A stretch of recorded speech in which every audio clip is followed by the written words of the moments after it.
আমি একো শুনিব নোৱাৰিম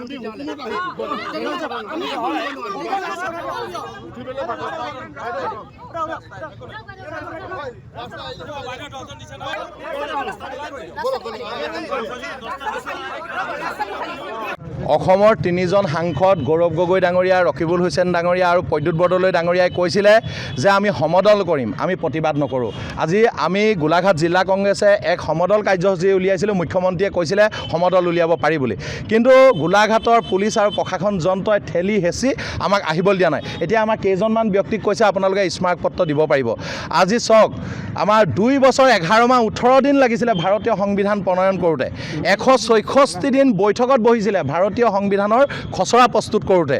আজি যিগৰাকী খচৰা সমিতিৰ সংবিধানৰ সভাপতি আছিলে ডক্টৰ B.R. আম্বেদকাৰ, তেওঁক লোকসভাৰ সংসদৰ ভিতৰত গৃহমন্ত্ৰীয়ে আম্বেদকাৰক অপমান কৰিছে, তিৰ্যক মন্তব্য কৰিছে।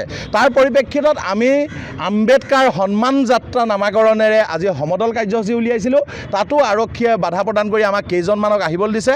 আজি আমি মাননীয় ভাৰতবৰ্ষৰ ৰাষ্ট্ৰপতি মহোদয়াক স্মাৰকপত্ৰ প্ৰদান কৰিম যেন গণতন্ত্ৰ ৰক্ষা হয়, ভাৰতীয় সংবিধান ৰক্ষা হয়। কংগ্ৰেছ আৰু বিজেপিৰ কাৰণে সুকীয়া সুকীয়া আইন হ'ব নালাগে, আইন সকলো নাগৰিকৰ কাৰণেই সমান হ'ব লাগে। সেইকাৰণে আজি আমি স্মাৰকপত্ৰৰ জৰিয়তে ভাৰতত শান্তি শৃংখলা অটুট ৰাখিবৰ কাৰণে স্মাৰকপত্ৰ প্ৰদান কৰিম। ধন্যবাদ। ঠেলা হেঁচা কৰিছে প্ৰশাসনে, বিশেষকৈ এজন অতিৰিক্ত উপায়ুক্তই কৈছে যে আমি অৱস্থা বেয়া কৰি দিম বুলি কৈছে, ৰূপ সলনি কৰি দিম বুলি কৈছে।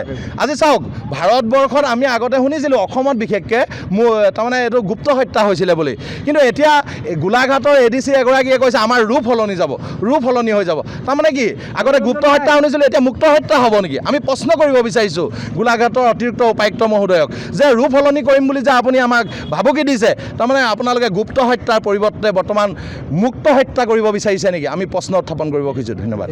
অসমৰ তিনিজন সাংসদ গৌৰৱ গগৈ ডাঙৰীয়া, ৰকিবুল হুছেইন ডাঙৰীয়া আৰু প্ৰদ্যুৎ বৰদলৈ ডাঙৰীয়াই কৈছিলে যে আমি সমদল কৰিম, আমি প্ৰতিবাদ নকৰোঁ।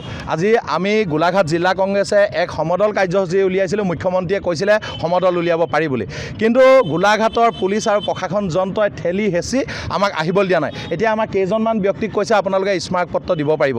আজি চাওক, আমাৰ 2 বছৰ 11 মাহ 18 দিন লাগিছিলে ভাৰতীয় সংবিধান প্ৰণয়ন কৰোঁতে। 164 দিন বৈঠকত বহিছিলে ভাৰতীয় সংবিধানৰ খচৰা প্ৰস্তুত কৰোঁতে।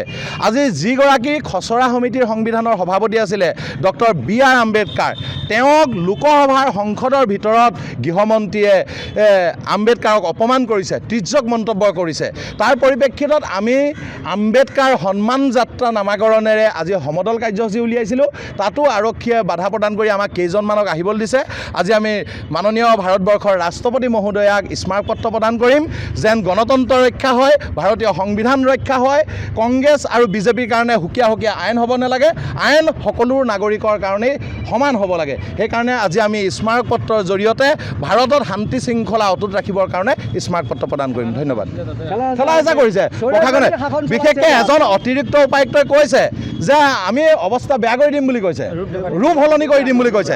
আজি চাওক, ভাৰতবৰ্ষত আমি আগতে শুনিছিলোঁ অসমত বিশেষকৈ তাৰমানে এইটো গুপ্ত হত্যা হৈছিলে বুলি, কিন্তু এতিয়া গোলাঘাটৰ ADC এগৰাকীয়ে কৈছে আমাৰ ৰূপ সলনি যাব, ৰূপ সলনি হৈ যাব। তাৰমানে কি, আগতে গুপ্ত হত্যা শুনিছিলোঁ, এতিয়া মুক্ত হত্যা হ'ব নেকি? আমি প্ৰশ্ন কৰিব বিচাৰিছোঁ গোলাঘাটৰ অতিৰিক্ত উপায়ুক্ত মহোদয়ক যে ৰূপ সলনি কৰিম বুলি যে আপুনি আমাক ভাবুকি দিছে, তাৰমানে আপোনালোকে গুপ্ত হত্যাৰ পৰিৱৰ্তে বৰ্তমান মুক্ত হত্যা কৰিব বিচাৰিছে নেকি? আমি প্ৰশ্ন উত্থাপন কৰিব খুজিছোঁ। ধন্যবাদ।